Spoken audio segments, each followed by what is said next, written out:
به نام دختران سرزمین آفتاب، به نام رهروان حق، به نام انقلاب، به پاس خون صبح، به رأی زندگی، قسم به ظلم رفته بر تن زنانگی، گذر کن از تمام روزهای غرق خواب.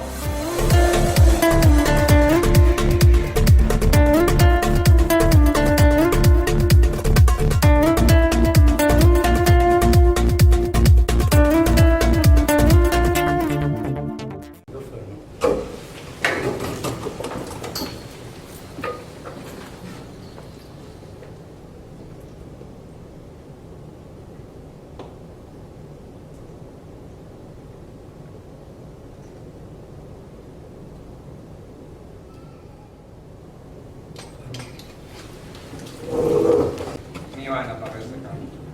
زۆر بەخێر بێت، بە ئامادەبوونتان زۆر شاد و دڵخۆش بن. بە تایبەتی زۆر بەخێرهاتنی میوانەکانمانەکەین لە مۆتریاڵەوە زۆر بەخێر. ئازیزان، پێگەی ڕۆشنبیری کوردی ئۆتاوا لە سەرەتای دامەزرانیەوە باسی لەوە کردووە کە بێلایەنی پێگە بەو مانایە نایەت کە پێگە گرنگی بە سیاسەت نادات، وەک زانست و فەلسەفەیەکی گرنگ لە بواری ڕۆشنبیریدا، بەڵکە بەو مانایە دێت کە پێگە خۆی وەک ناوەندێکی ڕۆشنبیری کوردی سەر بە هیچ حیزبێکی سیاسی نییە و کار بۆ هیچ حیزبێکی سیاسی ناکات و نابێتە سەکۆیەک بۆ مردمانەی حیزبە سیاسیەکان. زۆر سپاسی کاک ئاراز دەکەین کە یەکێکە لە ئەندامە چالاکەکانی پێگە و ئەندامی دەستەی دامەزرێنەری پێگەیە و بەرپرسی کۆمیتەی ڕێکخستنی کەنەدای حیزبی کۆمۆنیستی بێکاری کوردستانە کە لە کۆڕێکی سیاسیدا کۆی کردینەتەوە و باس لە ڕاپەڕینی شۆڕژگەڕانەی کۆمەڵگەی ئێران و ئەزمون و دەرسەکانیمان بۆ دەکات. ئازیزان، پێگە پێشوازی لە هەموو کەسە سیاسەکانی ئۆتاوا و دەوروبەری و شارەکانی تری کەنەدا دەکات بۆ گێڕانی کۆڕی زانستی و فەلسەفی دەربارەی سیاسەت و شۆڕش و ڕاپەڕینەکان. هەموو تاکێک ئازادە چۆن بیر و باوەڕی خۆی دەردەبڕێت بە مەرجێک، هێرش و سوکایەتی بە هیچ کەس و لایەنێک نەکات. ئازیزان، فەرمونون ئێستا کورتە باسێکتان دەربارەی سیاسەت و کەسی سیاسی پێشکەش دەکەم کە لە چەند سەرچاوەیەکی جیاوازەوە ئامادەم کردووە بۆتان. سیاسەت و کەسی سیاسی. سیاسەت لقێکە لە لقەکانی فەلسەفە و گرنگی بە سیستەم و حکوومەتە سیاسیەکان دەدا. فەیلسوفەکانی وەک ئەفلاتون، ئەرستۆ، تۆماس هۆبس، جۆن لۆک، ڕۆسۆ، هێگڵ و کارل مارکس لەو فەیلسوفانە بوون بە درێژایی مێژوو کە گرنگیان لە سیاسەت و دەوڵەت داری داوە. فەلسەفە و سیاسەت پەیوەندی و کاریگەری زۆریان لەسەر یەکتری هەیە. فەلسەفە ئەو تێگەیشتن و بیر و باوەڕانە دەستە بەردەکات یارمەتی تێگەیشتن لە سیاسەت دەدات، هەروەها یارمەتی سیاسەتیش دەدات لە جێبەجێکردنی بیر و باوەڕەکانی لە ژیانی ڕۆژانەدا. نمونەی ئەو بیر و باوەڕانەش وەک مافەکانی مرۆڤ، عەدالەتی کۆمەڵایەتی، ئازادی تاک، زۆری تریش. بە شێوەیەکی گشتی فەلسەفە کاریگەری زۆری لەسەر سیاسەت هەیە، ئەویش لە ڕێگەی دابینکردنی چوارچێوەیەکی ئەخلاقی فەلسەفی کە سیاسەتمەدارەکان پێویستیان پێیەتی. تا ژیرانە بڕیار لەسەر داواکاریە پێویست و گرنگەکانی کۆمەڵگە بدەن کە دەبێتە هۆی دابینکردنی عەدالەت و گەشەسەردنی کۆمەڵگە، کەواتە دەبێت سیاسەت و کۆمەڵناسیش پەیوەندێکی تریان پێکەوە هەبێت. بەڵێ سیاسەت و کۆمەڵناسی دوو زانستن، دوو زانستن و لەژێر کاریگەری یەکتردا دەگۆڕێن و پێش دەکەون. کاتێک دەوڵەت لێپرسراو بێت بەرامبەر دەستەبەرکردنی ئازادی، ڕادەربەڕین، خزمەتگوزاری، هەلی کار، بیمەی تەندروستی، بیمەی بێکاری، پەرەپێدانی کارگە و پشتوکاڵ و خاموبەرە و دابینکردنی ژیانی خۆش و ئاسایش بۆ کۆمەڵگە کەواتە پەیوەندی سیاست بە کۆمەڵگەوە پەیوەندیەکی پتەوە. ئێستا ئەگەر بپرسین کە ئایا پەیوەندی زانستی سیاست لەگەڵ زانستی ئابووری چ جۆرە پەیوەندیەکە لە وەڵامدا دەڵێن پەیوەندی نێوان ئەم دوو زانستە هێندە پتەوە و هێندە بە ناو یەکدا چووە زۆرێک بە دوانەیەک ناویان دەبن. پێناسەی سیاست بەوە دەکەن کە بریتیە لە ئابووریەکی چڕ و ئاوەس. زۆر شتی تریش هەن پەیوەندیان بە سیاستەوە هەیە و لەژێر کاریگەری یەکتردا. لەوانەش دەستور و یاسا، زانستی دەروونناسی، مرۆڤ دۆستی و مافەکانی مرۆڤ، مێژوو جوغرافیا، زمان و کەلتور، ئەدەب و هونەر. کەسی سیاسی چۆنە و ئەو تایبەتمەندێتیانەی کە هەیەی کە تێیدایە پێویستە هەبن چین. بزانین کە هەر کەسێک پەیوەندی کرد بە پارتێکی سیاسیەوە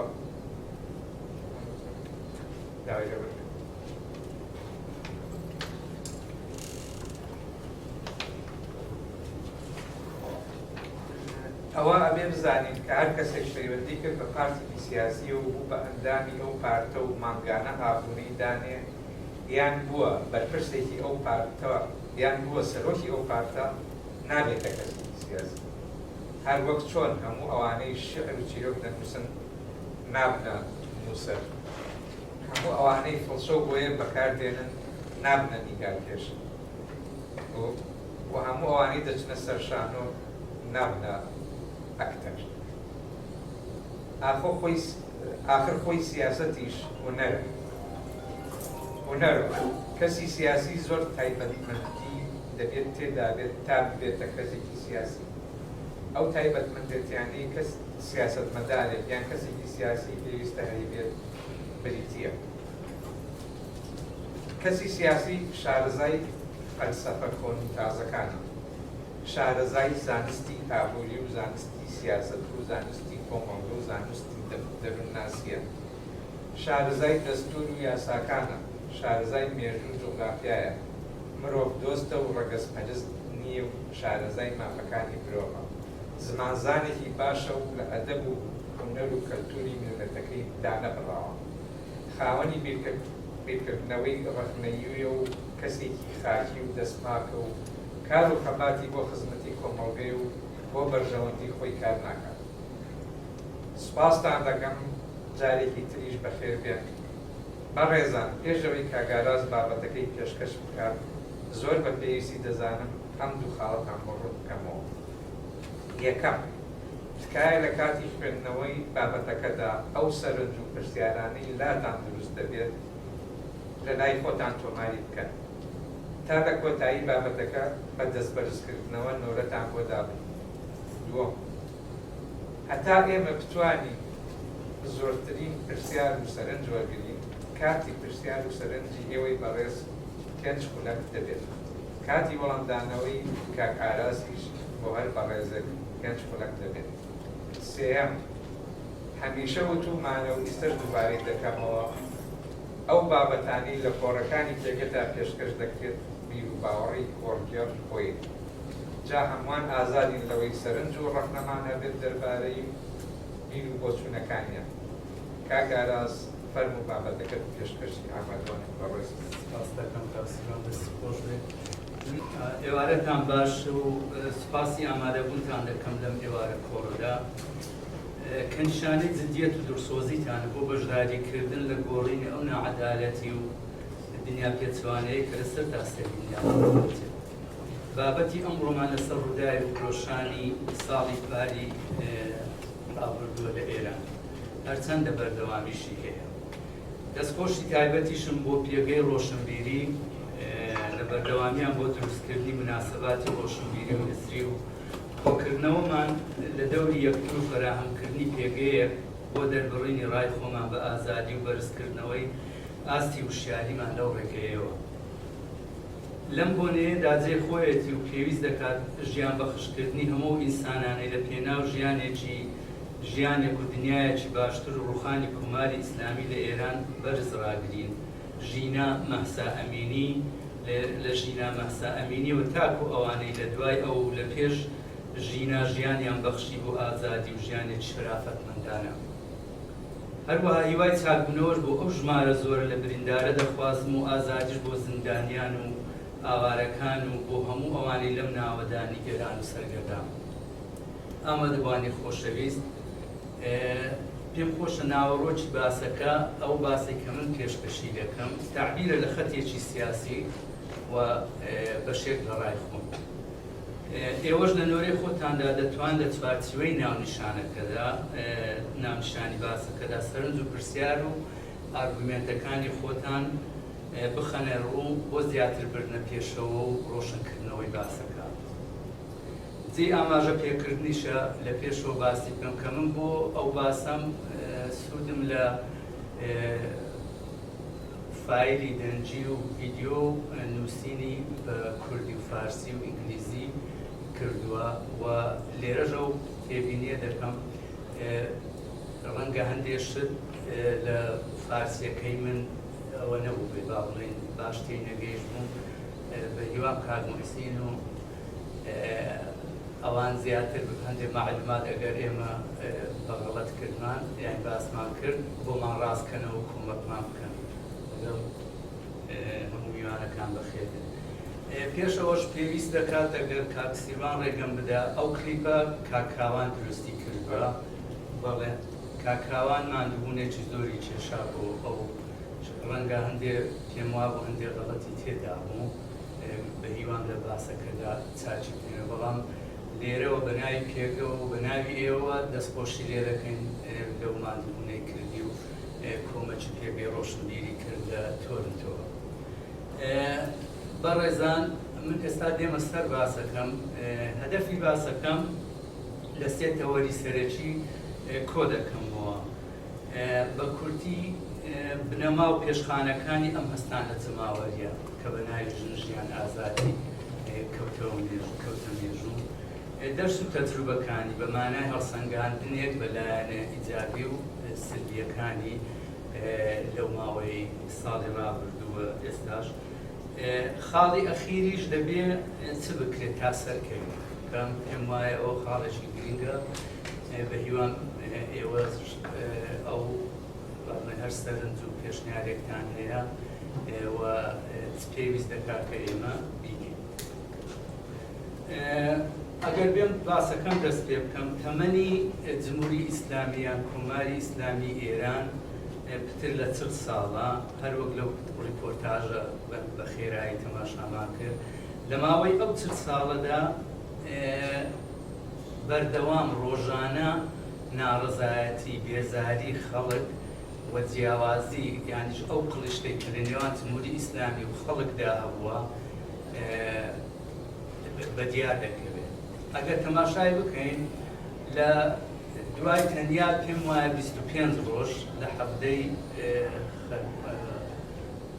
لەگە ئەو مانگانم تۆزە لێ تێک دەچێت، با بڵێن 8 مارس. 8 مارس کە دەقیق دەکات دوای بەهمەند بە دوای 25 ڕۆژ دوای ئەوەی جمهوری ئیسلامی حجابی ئیجباری وەکو قانونێک پێشنیار کرد وەکو قانونێک سەپاندی، ژنان لەو ڕۆژەدا هاتنە سەرجادەوە، هاتنە سەرجادە، هاتنە سەر شەقامێکی گەورە بوو. یعنی دوای تەنیا 25 ڕۆژ ناڕزایەتی خەڵک دەستی پێ کرد، بە تایبەتی ژنان، چونکە یەکەمین ینی با بڵێن یەکێک لە پایەکانی جمهوری ئیسلامی مەسەلەی ژنە، یعنی کە دەیویست لە یەکەم ڕۆژدا ژن بخاتەوە ماڵێ و هەموو ئازادیەکانی لێ بستێنێتەوە کە بینیمان بوو بە ڕژێمێکی ئەپارتایدی جنسی یان جیاکاری جنسی. خاڵێکی کە هەر لەو ماوەیەدا پاش چەند مانجێک کرێکاران بە دژی جمهوری ئیسلامی کەوتنە مانگرتن و دەنجیان بەرز کردەوە. مانگرتنی خاتون ئاباد لە بەندەر پەهلەوی کە بوو دوای ناوەکەی گۆڕا و بەندەرە بوو بە بەندەر ئەنزەدی، مانگرتنی ئیتیحادی ماسی برەکان و هێرشی چەکدارانە بۆ سەریان و کوشتنی 7 کەس لێیە لە کرێکارەکان، مانگرتنی کرێکارانی نەوت و ناچارکردنی چوونی مهندس بازرگان خۆی کە ئەو کاتە نەخست وەزیر باڵێ سەرۆک وەزیران بوو خۆی چوو بۆ مفاوەزات لەگەڵ کرێکارانی نەوت چونکە کرێکارانی نەوت پشتی شایان لە عارزیدا و ڕەزا شایان با بڵێن ڕوخان هەر بۆیە ئەو خۆپشان ئەو مانگرتن و فرازەی کرێکاران بەردەوام بوو لە حقوقەکانیان ئەوە بوو بازرگان خۆی چوو مفاوەزەی لەگەڵ کردن هەتا من وەک لە هەندێک سەرچاوە دەڵێن گریاریشە لێیان پاڕاوەتەوە بە دەرەجەیەک بۆ ئەوەی دەست لەو مانگرتنە هەڵگرن چونکە دەیزانی لە بەردەوامی ئەو مانگرتنە پشتی جمهوری ئیسلامیش لە عەرزیدەدا ئەوە بوو کرێکاران هەر ناڕازی بوون و بەردەوام بوو لە سەماگرتنەکەی خۆیان پاشان پاش بازرگان پێم وایە ئەوە چوو با بڵێ وەزیری دیفاع چەمران ئەو چووە لایەن و ئەیدر ئەو دەستی بەسەر کوت کرد و هەر لەو ماوەیەشدا بوو شەڕی عێراق ئێران دەستی پێ کرد کەەوە دەستکەوتێکی زۆر گەورە بوو بۆ ئێران بۆ جمهوری ئیسلامی بتوانێت هەموو ماگرتن و ناڕەزایەتی و ئێعترازەکان و داواکاری خەڵک بخاتە پشتی شەڕەوە بە بۆنەی شەڕەوە توانی پاشەکشە بە ناڕەزایەتیەکان بکەکانی کە یەکێ لەو وەکو دەڵێ پیتاقەیەک بۆ جمهوری ئیسلامی لەو کاتی دەرچوو دوای تەنیا دوو مانگ ئەگەر بە دەقیقم پێم وایە ڕۆژێک پێش نەورۆز بوو ڕۆژێک پێش نەورۆزی هەفتانۆ تێکەڵچوونی چەکداری لە سنەتێ دروست بوو یعنی شەڕەکە گوازرایەوە ینی لە کوردستان دەستی یعنی ئەو جیاکاریە جیاکاری جێندەری دژ بە کرێکاران ئەو جارەی جیاکاری قەومی کە لە کوردستان زۆرتر ئەو مەسەلەیە لە پێشە لەوێدا دەستی پێگانی هەر دوای دوو مانگ بۆ دوای 5 تا 6 مانگ واتە لە هاوینی 59 یان 58 بوو شەڕ دەستی پێکرد لە ئۆردی بەهەشتی هەشتاویەک یعنی ساڵی هەشتاویەک شەڕی خوێناوی سنە دەستی پێکرد و شارەکانی پێی گرتەوە و ئیتر ئەوە بوو دوای پێم وایە 3 مانگ شەڕی سنەی قارەمان و توانیان دیفاعی لێ بکەن بەڵام چوونە دەرەوە و جمهوری ئیسلامی کوردستانیشی کۆنتڕۆڵ کرد. ئەگەر ئەمە تەماشای ئەو پانۆرامایە بکەین لەناو یعنی ئەگەر ئەو سێیە بە تایبەتی زۆر گرینگە ئێمە دەبینین جمهوری ئیسلامی لە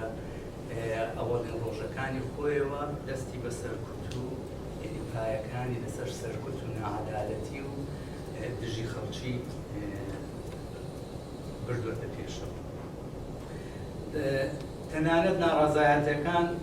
تا ئەوەی باڵەکانی ناو ڕژێم کەوتنە بەرامبەر یەکتر و بزوتنەوەی سەوز ینی بەدوای ئەو مەرحەلانەی بیدایەت جمهوری ئیسلامی لە ناو خۆشیدا خۆتان دەزانن باڵی ڕیفۆرمیستەکان لەگەڵ ویلایەتی فەقێ کەوتنە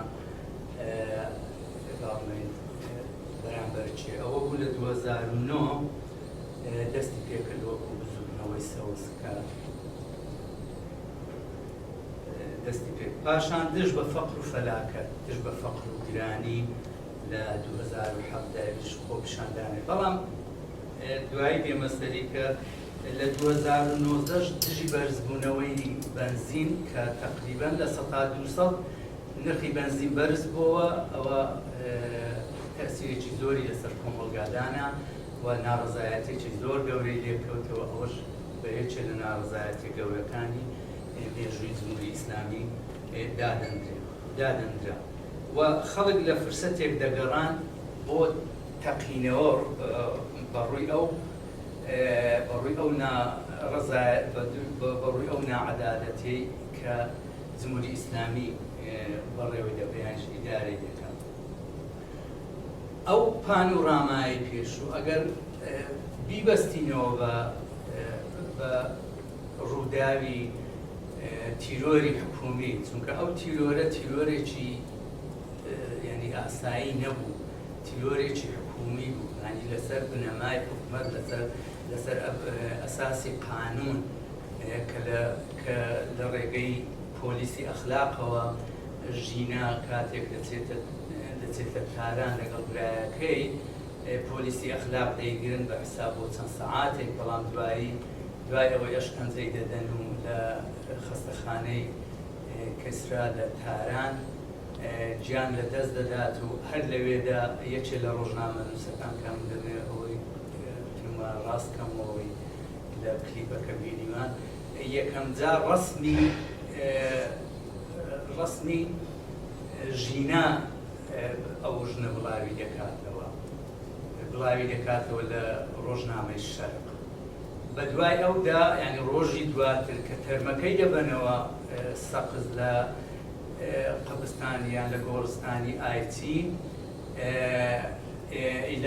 ئیلاه محەممەدی لە یەکوەتەن ئیدووە ئەوەی دەکات راپۆرتازێکی لەسەر بڵاو دەکاتەوە. ئیتر ئەلەوەوە هەموو دنیا ینی هەموو ئێران پێدەزانێ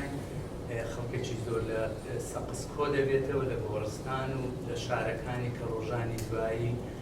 دەست بە خۆپشاندان دەکرێتەوە ڕشکەکەی دەگاتە ئەوەی کە لە دەرەوەی ئێرانیش دەست پێ بکە. هەر بۆ زانین تا ئێستا پێم وایە ئەو دوو ڕۆژنامە نووسە هەر لەسەر ئەو ڕسم و راپۆرتاجە زیندانی. ئەلێرەدا من تەرکیزم لەسەر ئەوە کرد کە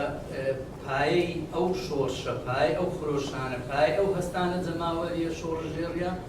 ژنان دەستیان پێکرد. ئەوە ژنان ڕەهبەری بوون کە ئەو خاڵێکی زۆر گرینگە، خاڵێکی کە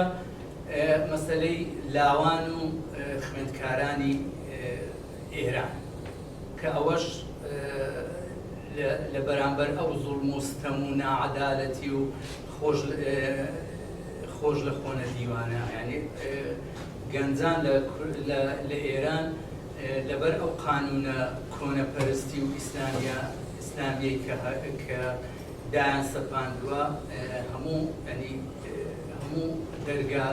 دەرگای خۆشگوزەرانی و هەموو مەسەلەیەکیان لە تەنانەت لە هونەر و مۆسیقا و ئەوە گەر تەماشای دەکەی مۆسیقایەکانی هەمووی بۆتە سونەتی، مەسەڵەن لە مۆسیقادا دەبێت دەفی لەگەڵ بێت، ینی ئەو بۆتە فەرز، ینی ئەوە نییە مەسەڵەن پاپ و ئەوانە ناتوانێت بە ئارەزوی خۆی ئەو گەنجە یان ئەو لاوە باسیەوە بکە. بۆیەش دەبینین لە ساڵی پاردا خوێندکاران لە دانیشگا و لە ئامادەیەکان و لە هەموو ناوەندەکانی خوێندن چۆن لەگەڵ ڕێزم بۆ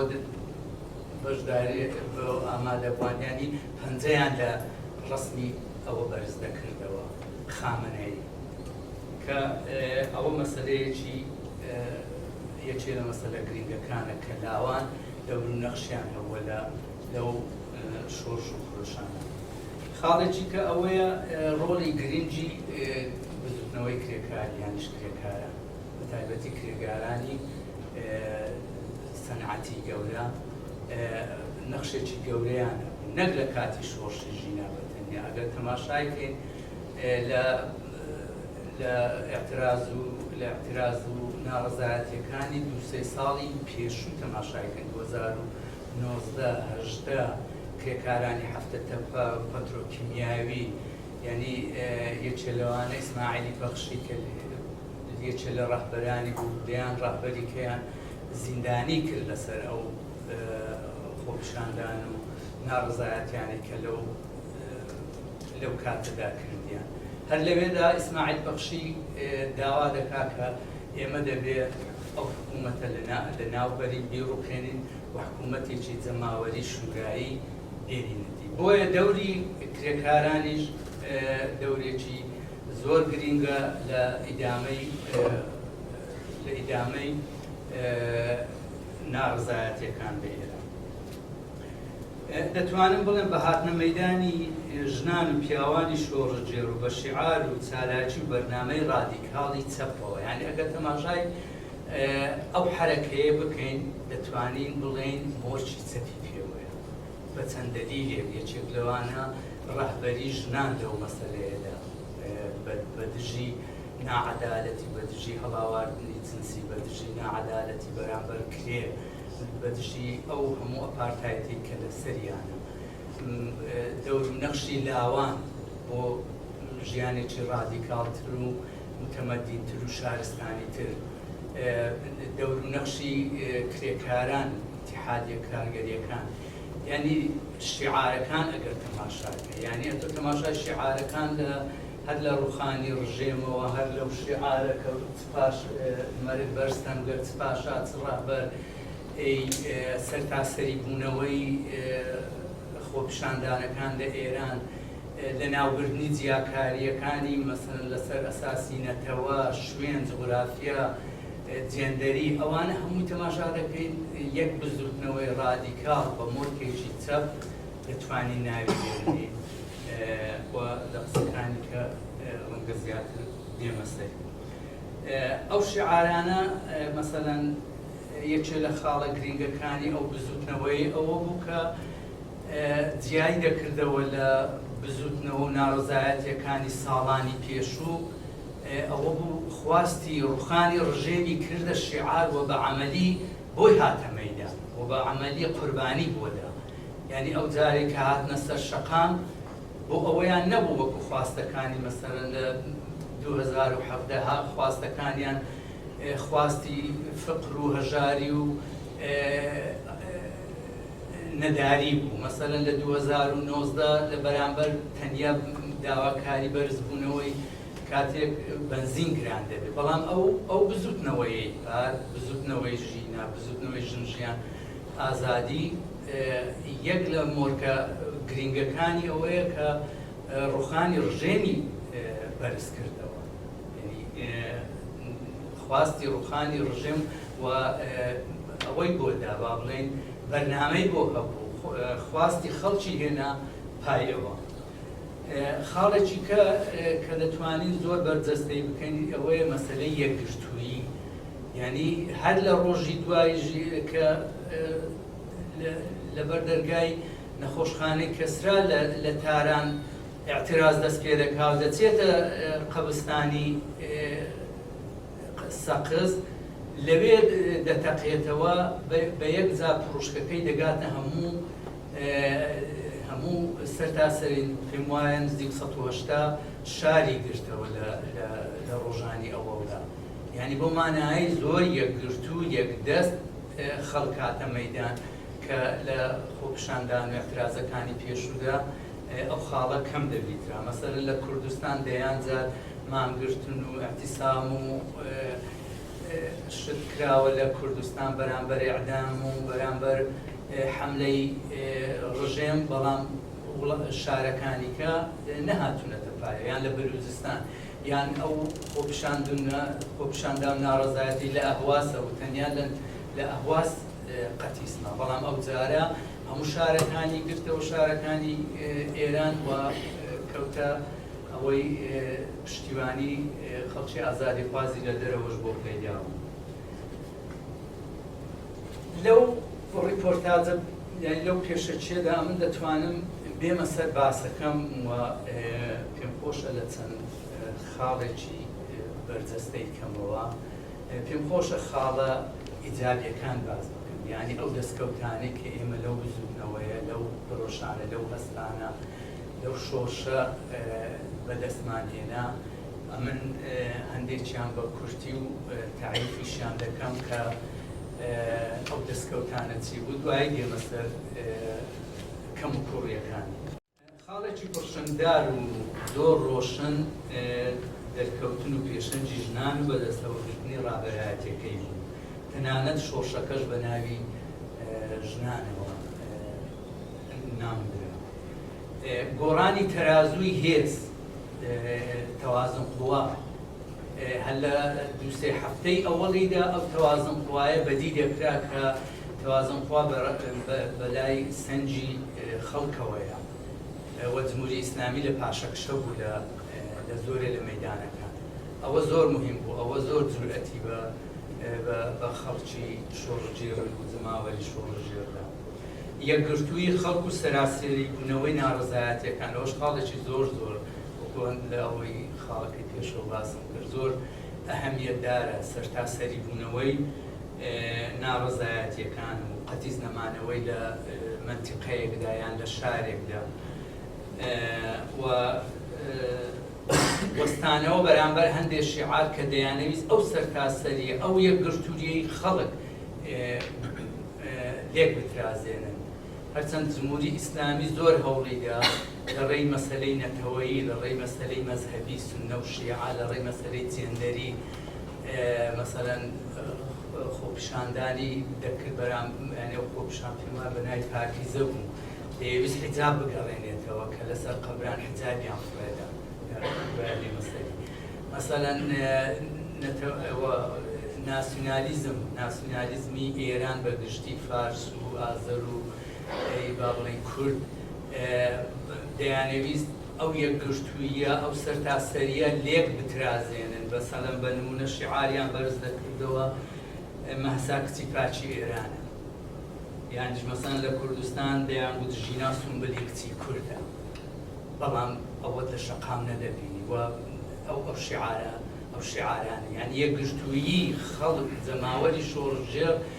زۆر لە پێشتر بوو، زۆر مۆدرن، زۆر ڕادیکاڵ بۆیە دەگەڕێمەوە سەرەوەی مۆرکە چەپیەکەی مۆرکێکی چەپ ڕادیکاڵ شارستانی مۆدرن سکولاری پێوە بوو، یعنی قایل نەبوون بە ینی دەرس و تەجروبەکانیان ڕاستیەکەی زۆر باش وەرگرتە بوو ئەو دەرس و تەجروبانەی لە شۆشەکانی میسر و لەوەی لە کوردستانی عێراق ئێستا گەیشتین بەچی ئەو تا ینی ئەوانەیان هەموو لە پشتسەر ناوە جگە لەو مێژوەی خۆیان کە لە ئینقلابی 57ەوە 79ەوە هەیانە خەڵکی ئێران ئەو دەرس و تەجروبانە هەمووی لە پشتەری ئەو شۆشی ژینە دراوە. بەرزکردنەوەی بە کرداری ڕوخانی ڕژێم ئەو بزرگترەوەی بە جورئەتەوە لە هەموو مناسبەکاندا ئاماژە پێ دەکرا، یعنی بینیمان لە ڕیپۆرتاژەکە، یعنی لەسەر قەبران خانەوادەی قوربانیان تەماشا دەکرد ئەوەی ڕوخانی ڕژێمیان بەرز دەکردەوە، یعنی داوای ئیسلاح و شتیان نەدەکرد، زۆر بە جورئەتەوە ئەوە یعنی ئەو مەسەلەی بەرزکردنەوەی خواستی ڕوخانی ڕژێم خاڵێکی زۆر بەهێزی ئەو بزوتنەوەیە کە جیای دەکاتەوە لە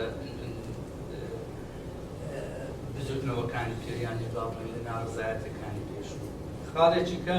هەموو هەوڵی ڕژێم خرایە گەڕ، یعنی هەموو دەستگاکان چونکە دەستگای تیرۆری زۆرە خۆتانزان هەر لە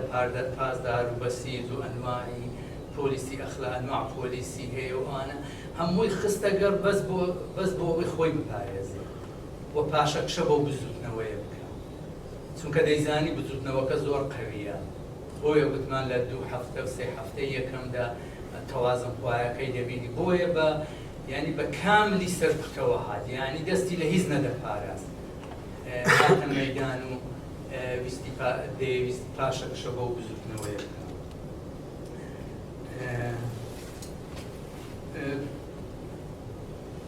جەماوەری بوونەوەی بزوتنەوەی بێحیجابی کە ئەوەش خاڵێکی دووبارە هەر لەگەڵ مەسەلەی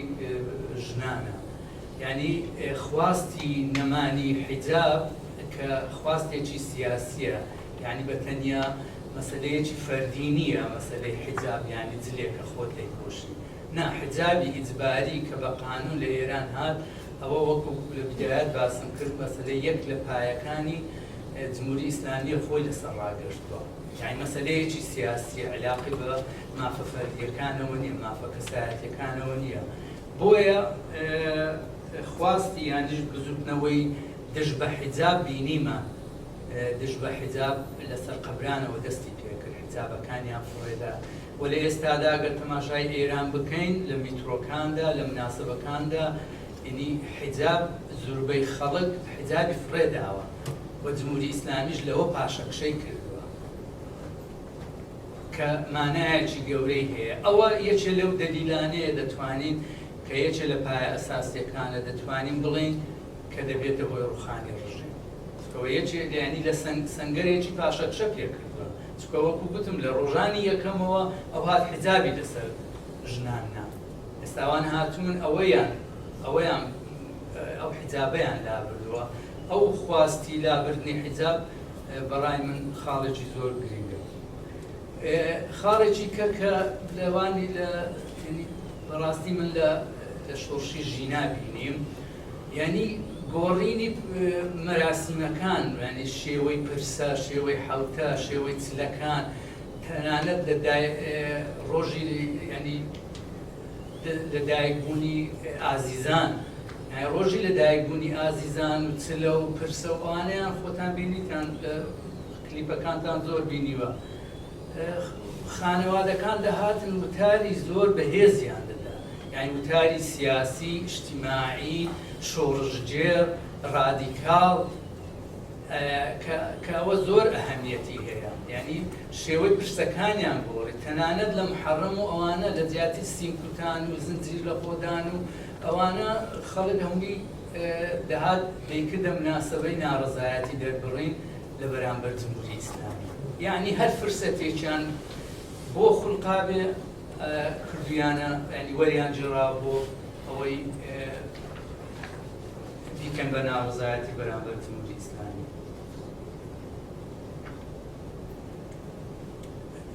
خاڵێکی کە ئەویش هەر بەشێکە لە پایەکانی جمهوری ئیسلامی کە هەر جمهوری ینی بڵێن پاشایەتی گۆڕی بە ناوی جمهوری ئیسلامی ئێران، شکاندنی شکۆی پیرۆزیەکان شەقیان لە مێزەر هەڵدەدا، لە مێزەری مەلا، لە مێزەری ئاخون. یعنی ئەوە زۆر گریم لە پرسەکان ڕێگەیان نەدەدا مەلاوەکان جارێ خۆیان وتاریان دەخوێندەوە، یعنی داوای تەڵقی نوشتیان نەدەکرد. ئەو مەسەلەیە زۆر ئەوەی گۆڕی وەکو گوتم لە محەڕەم لە عاشورا، یعنی ئەو مقەدەساتە نەما ئەو چونکە تەماشای جمهوری ئیسلامی کە لەسەر حەسەن و حوسێن وەستاوە، لەسەر ڕۆژی عاشورا وەستاوە، لەسەر حیزابی ژنان و لەسەر پیرۆزیەکان و ئاخوند وەستاوە. ئاخوند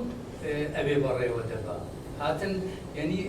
یەکێ لە مشکلەکانی ئاخوندەکان بوو بۆەوە چۆن نێزەرەکانیان بپارێزن، یعنی بوو بە نوکتەی خەڵک. درێژەدا بە ناڕەزایەتیە کرێکاری و مانگرتنی کەرتی نەوت و پەترۆکیمیایی وە کۆبوونەوەی ناڕەزایەتی بەردەوامی مامۆستایان و خانەنشینە، یعنی مەسەلەی فەرمانبەر و ڕشتەکان و بجوتنەوەی کرێکاریش لە مانگرتنەکانیان بەردەوام بوون، جگە لەوەی کە خەڵک بەگشتی لەسەر شەقام و لە کۆڵانەکان لە خوێندنگاکان بەدژی جمهوری ئیسلامی بە هەمان شت بزوتنەوەی متاڵەباتیەکانی مامۆستایان، خانەنشینان، کرێکاران ئەویشە بەردەوام بوو لە ساڵی کاردا. خاڵێ سیمایەکی جوانی کەی ئەوە کە قەدەغە کرابوو لە جمهوری ئیسلامی بۆ خۆشی گەنجان کە باسمان کرد بۆچی گەنجانە، یعنی مەسەلەی سەماکردن و هەڵپەرچێ و کەرنەڤاڵی سەر شەقام بە بیان و جیاجیا، یعنی هەتا بۆ خۆپشاندان دەهاتن کەرنەڤاڵی هونەریان پێشتر شایان دەکرد، هەڵدەپەڕی سەمایان دەکرد کە ئەوە بۆ سیمای جمهوری ئیسلامی خۆتان دەزانن وەیە نامۆیە، ئەوە یەکێکە لە دەور و نەقشی لاوان لەو مەیدانەدا. هێرشی ئاشکرا و بەرفراوان بۆ سەر حکوومەت و بۆ سەر ئیسلام بەگشتی لە تۆڕە کۆمەڵایەتی و لە سۆشیال میدیا بەگشتی بە ئاشکرا، یعنی کەس شەرمی نەماوە لە ئەوە کە لەسەر تۆڕە کۆمەڵایەتیەکانی تر فەیسبووک، ئینستاگرامە، تیکتۆکە ئەوانە. پشتیوانی خەڵکی ئازادی خواز و چەپ لەسەر تاسەری دنیا، ئەوە جادەی ئێرانی لە دەرەوە دەور و نەخشێکی زۆری هەبوو، ڕاستەکەی لە هەموو دنیا بۆ پشتیوانی تەنانەت هەندێک لە دەوڵەتانیش هاتنە پای ئەوەی کە پشتیوانی لە ناڕەزایەتەکانی خەڵک بکەن. بەهرەمەند نەبوونی دەسەڵات و حکوومەتی ئاخوندی لە کەمترین پشتیوانی خەڵک، تەنانەت لە ناو خۆشیدا ئەو پشتیوانی تا لە مەجلیسدا بۆ تعدیلی قانونی حیجابوانە، یعنی نیسابی قانونی تەواو نەدەکرد لە مەجلیس، یعنی تەنانەت لە ناو خۆشیاندا شەقیان تێکەوتوو، یعنی پاشەکشەیان پێکرا. لە ئاستی دنیادا وەک ڕژێمێکی ناحەز و قێزەون تەنانەت وەکو ئەفریقای ئەپارتای باشووری ئەفریقا، وەکو ڕژێمی ئەپارتایەتی ئەفریقادا دێتە پێش چاوەستا، خەڵگاوا قێزەون بوون لەگە ینی بێزیان لێ دەکرد. بەدەستهێنانی ئەو جورئەتە گەورە شۆڕژێڕانەی جەماوەر و خانەوادەی ئازیزان وەکو لە بەشێ لە قسەکانم باسم کرد، یعنی ئازیزان دوای ئەوەی ئازیزیان لەدەست دەدا بەڵام دەبینین دایک و باوک و پور و خزم و کەس و ڕەفیقیان چۆن بە جورئەتەوە خیتابی شۆڕژێڕی خیتابی سیاسی شۆڕژێڕیان بە شۆڕشە و تۆخی قەبران و مەراسیمەکان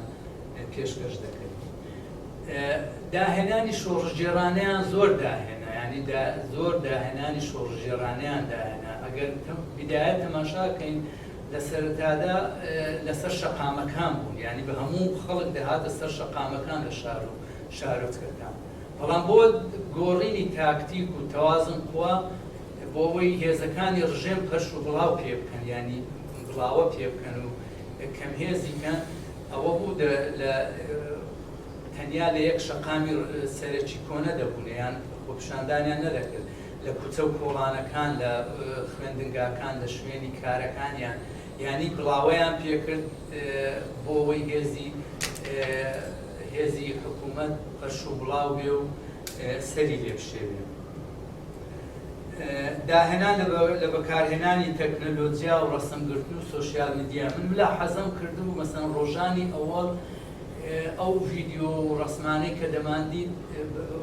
لەسەر قەبران و ڕووی خەڵکیان لێرەش ئەگەر لە ڤیدیۆکە دیقەتان دابێ دەموچاوی نیشاندا، بەڵام دوایی بۆ لەبەر مەسەلەی ئەمنی لە پشتەوە دەیان، یعنی بە شێوەیەک هەواڵەکانیان دەگواستەوە زۆر بە دیقەتەوە دەیان گواستەوە کە لەبەر مەسائلی ئەمنی ڕەهبەرەکان و ئەوانەی ئەو خەڵکانی کە بەشداریان کردووە ئەوە نەبن، ینی لەلایەن دەستگا ئەمنیەکانەوە دیاری نەکرێن. سەرڕای بەردەوامی ڕژێم لەسەر کورتکردنی ناڕەزایەتیەکان، بەڵام تاوەکو ئێستاش ڕۆژ نییە بە شێوەی جیاجیا ئاعتراز نەکرێت، ناڕەزایەتی دەرنەبڕێ، بەردەوامە، ینی بەڵام ئەو کەف و کوڵەی لە 3-4 مانجی ئەوەلی هەیبوو ئەو کەف و کوڵەی نەماوە، بەڵام بەردەوامیش ناڕەزایەتی خامۆژ نەبووتەوە. بە درۆ دەرچوونی پۆلاڕێزەبوونی چەپ و ڕاست، ئەوە نیە هەم بە هەم، ینی هەموو ئەوەی جیا کردەوە، ینی بەرەی ڕاست جیا بەرەی ڕاستی دیار کرد بۆ خەڵک، ئەوەی دیاری کرد بۆ خەڵک لە دنیادا، مەسەلەن دوایی دێمە یەکێ لە خاڵەکە، مەسەلەن تەنانەت لە وڵاتەکانیش ئەوانەی کە باسی دیموکراتی ڕۆوانەکە، ینی ئەو ڕیزی چەپ و ڕاست نییە، بە یەکەوە نابن. کۆمەڵگەی چینایەتیە، کۆمەڵگەی چینایەتیە و داواکاری چینایەتی هەیە و شۆڕشی چینایەتی خۆشی دەکات. زیندووکردنەوەی ڕۆحیەتی شۆڕژێڕانە ئەوە خاڵێکی گەلێک گرینگە،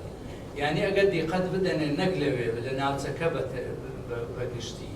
یعنی ڕۆحیەتی شۆڕژێڕانە دابەزی، بەڵام شۆڕشی ژینا لە ناوچەکە و لە دنیا ئەو ڕۆحیەتەی دوای کۆبانی ئەو ڕۆحیەتەی دووبارە هێنایەوە، ئەوە ینی دووبارە ئەو ڕۆحیەتە شۆڕژێڕانە چۆن لە کۆبانی ئەو ڕۆحیەتە شۆڕژێڕانە یەگەڕایە بۆ خەڵک،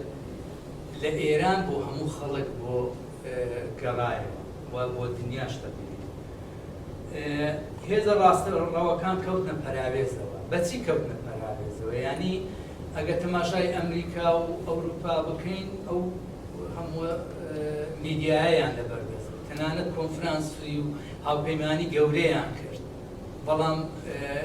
لە شەقام لە ناو ئێران ئەوانە وەڵامی دروستی خۆی وەرگرتەوە کە ئێمە تەفرێقە نابین، جیان نابینەوە و پشت بە ئێوە نابەستین، بە تایبەتی پرۆغەرە،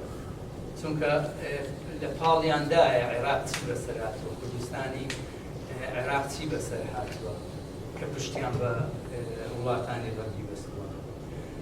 خاڵێکی کەی گرینگە، من ئەگەر تەماشایکەین ئەو پیاو سالاریە وەکو اجتیماعی تەماشایکەن، ینی جەسارەت و ژنی هێناوە شوێنی خۆی کە جمهوری ئیسلامی و شوێنەی دەستانەوە هێنابوویە خوارێ، کردبوویە ینی دەرەجەی دوو ژنە، زۆر دەرەجەی لە خوارەوە. کە دەڵێ ئەپارتایتی جنسی هیچ نامێنێتەوە، یعنی ڕژێمێکە ئەپارتایتی جنسی دەکرد، بەڵام ئەو شکۆیەی بۆ ژن گەڕاندەوە و پیاوانیش ئەوەیان، یعنی وەکو مەسەلەی ئیجتیماعی، تا یەکێک دەڵێ لەسەر قەبران و پێم وایە دەیگوت چیکە نەڵێن شێرە ژنیان شێرە پیاوە ئەوانە، ینی ئەوەنێ دەبێت خۆمان بە ژنەوە هەڵمێنی بەواقع. ئەوە زۆر مهمە، ئەوە یەک پرۆسەیە تەنیا لە سەردەمانی شۆڕش ئەوە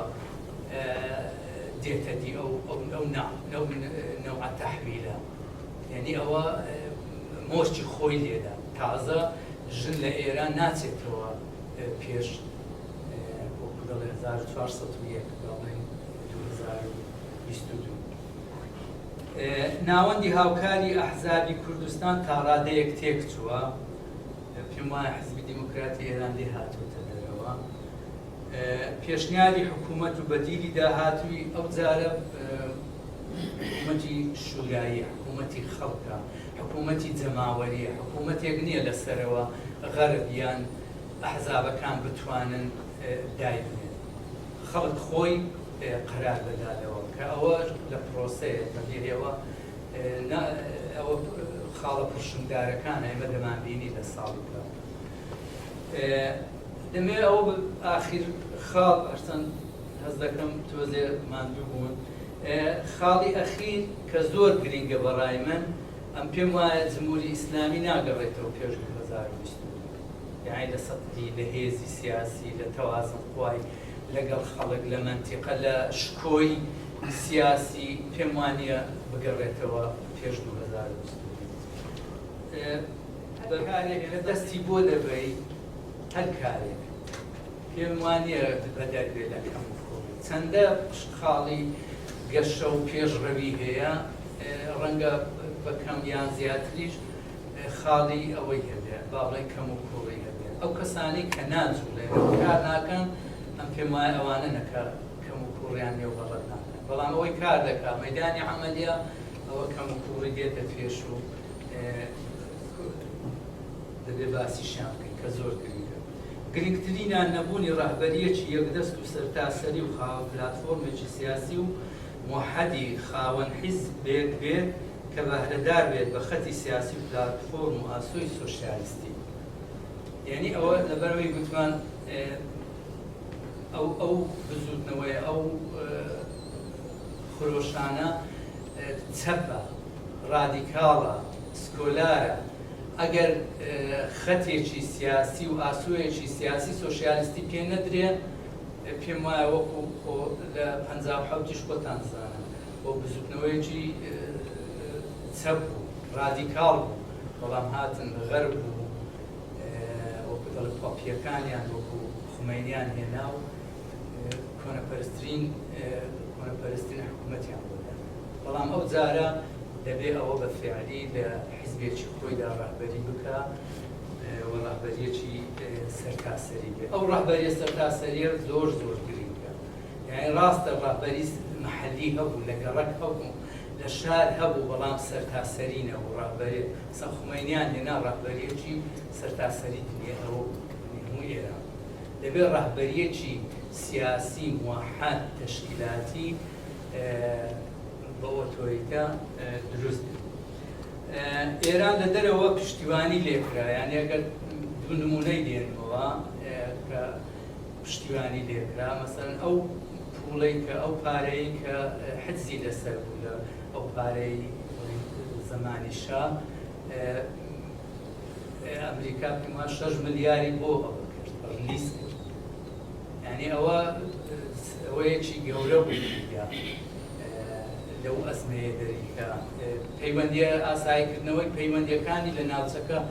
بە تایبەتی لەگەڵ سعودیە و دەوروبەری، ئەوە کە زۆر مهمە، مەسەلەی شیعە لە بەرامبەر سوننا. یعنی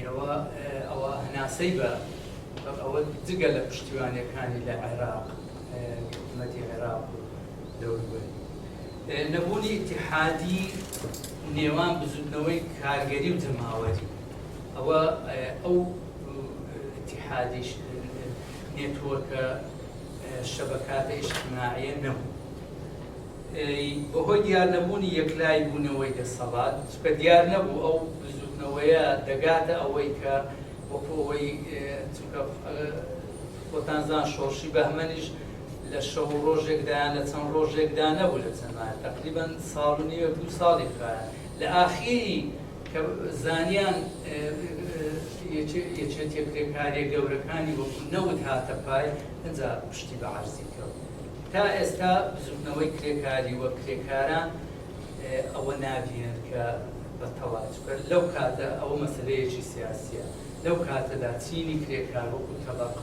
تەبەقەیەکی سیاسی بۆ ئاڵوگۆڕکردنی دەسەڵاتی سیاسی دێتە مەیدان کە ئاسۆسیاسیەکەی ڕوون کرد. جمهوری ئیسلامی نەیهێشتۆ ڕێکخراوی بەهێز دروست بێت لەوەتەی هەیە بەردەوام لەوەی سەرکوتی ڕێکخراوی سیاسی ڕشتەیی سیاسی ئەحزاب ئەوانە دەکات تەنانەت ئەوەی کە زۆر سەرکەوتووە لەوەی ئۆپۆزیسیۆنی هەمووی خستۆتە دەرەوەی ئێران کە ئێستا زەربەکەی ببینین کە لەوێش پێی ڕانەوەستاوە ئەوە تا ئاخر قەراری ئەوەیە کە لە کەمپێکدا کۆیان کاتەوە یعنی ئەوە یەکێکە لە چۆن نەبوونی سندوقی کۆمەکی ماڵی بۆ مانگرتن و بۆ زەرەر لێکەوتوانی خۆپیشاندان ناڕزایەتیەکان کە لە 57 ئێوە باشتر دەزانن حکومەت خۆی حقوقی دەدا بە کرێکاران ینی لەژێر فشار بوو بەڵام حقوقیشی پێدان لە مانگرتنیش بوو بەڵام حقوقیشی پێدان سەرڕای ئەوە پێم وایە ئەوەش هەبوو سندوقی ماڵی هەبوو کە ئیسلامیەکان دروستیان کردبوو کۆمەکی کرێکاران و خەڵکیان دەکرد ئەوەش یەکێکە لەو خاڵانەیە کە دەتوانین دەستی وە ڕابەری کارخانە و شوێنی کار دەبێت بن بە ڕابەری سەرتاسەری ئەوە خاڵێکی گرنگە. ئەگە 2 دەقەم بدەنێ دێمە سەر بەشی سێیەم لەسەر مەسەلەوەی چی بکرێت چی بکەین کە پێم وایە زۆر مهمە هێزە سیاسی و ڕابەران دەبێت فکرێک لە پڕکردنەوە و چاکردنەوەی ئەو کەم کۆڕیانە بکەن. ئەمە بەس نمونەی ئەوەی دێنمەوە شۆڕشی ئۆکتۆبەر لە رووسیا شۆڕشی شوبات کە شکستی هێنا بەلشەفی حزبی بەلشەفی بەڕابەرایەتی لینین هاتن ئەوە دەستیان لەسەر ئەوەکاندانا کەم کۆڕیەکان نەقسەکانی دوای تقریبا 8 مانگ لە شۆڕشی ئۆکتۆبەر پڕیان کردەوە بە کەمترین زیان توانیان شۆڕشی ئۆکتۆبەر بکەن یعنی کە دەڵێن لە 10 کەس کەمتر لە شۆڕشی ئۆکتۆبەر زیانی ئەویش بە هەندێکەوە لە کۆشتی زستانە خۆیان بەدەستەوە پێم وایە بەڵەتیش تەقەوشت کراوە بنا هەموو یعنی ئاوا ئێمە دەبێت ینی ئەحزابی سیاسی بزوتنەوە سیاسیەکان ڕەهبەرە سیاسیەکان ڕەهبەرە جەماوەریەکان ڕەهبەرانی ژنلاوان دەبێت بیر لەوە بکەنەوە ئەو کەم و کوڕیانە بۆ شێوەیە بکەنەوە. خاڵێکی گەلێک گریک ئەوەیە بزوتنەوەی ژنان کە زۆر مهمە لە ئێران دەبێت ژنان بیرۆخێنن دەبێت گرێ بدرێتەوە بزوتنەوەی ژنان دەبێت بە بزوتنەوەی کرێکاری گرێ بدرێتەوە و بزوتنەوەی کرێکاری دەبێت ئەو مەرجە زۆر لە خۆیدا یەکان ژیرکە بۆی بتوانێت شۆڕشی ئەو جارە شۆڕشی ژنان بێ و شۆڕشی هەموو خەڵک بێ. من بەوەندە اکتیفا دەکەم داوای لێبوردن دەکەم ئەگەر مادومکردن بەحسی سیاسی هەر تۆزێ وشکە بە هیوام لە بەشی دووەمدا ئێوە بە سەرنج و پێشنیار و پرسیارەکانتان بتوانین درێژە بە بەشی دووەمان بدەین. زۆر سپاسان دەکەم بۆ درێژەکان.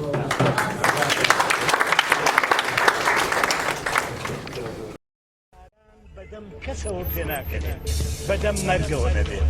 تاران پەچەی بە درەخت گرتەوە عەبایدا بەسەر ئاوا و جوبەی کردە بەرجادا ئەمامەی کردە سەری باخچە بە زۆر ڕیشی بە گۆرانی هێشتەوە کراسی عاشورای کردە بەر شێعر و مۆسیقای بێوەژن کرد و ژیانی کرد بە پرسە تاران بەدەم کەسەوە پێ ناکەنێت بەدەم مەرگەوە نەبێت ئەو خۆشی لە هیچ نابینێ لە مەرگ نەبێت ژنی ئەو کوڕی ئەو کچی ئەو هەمویان ناویان هەر مەرگە و ئەوەی دەوێت لە دایک نابێ ژیانە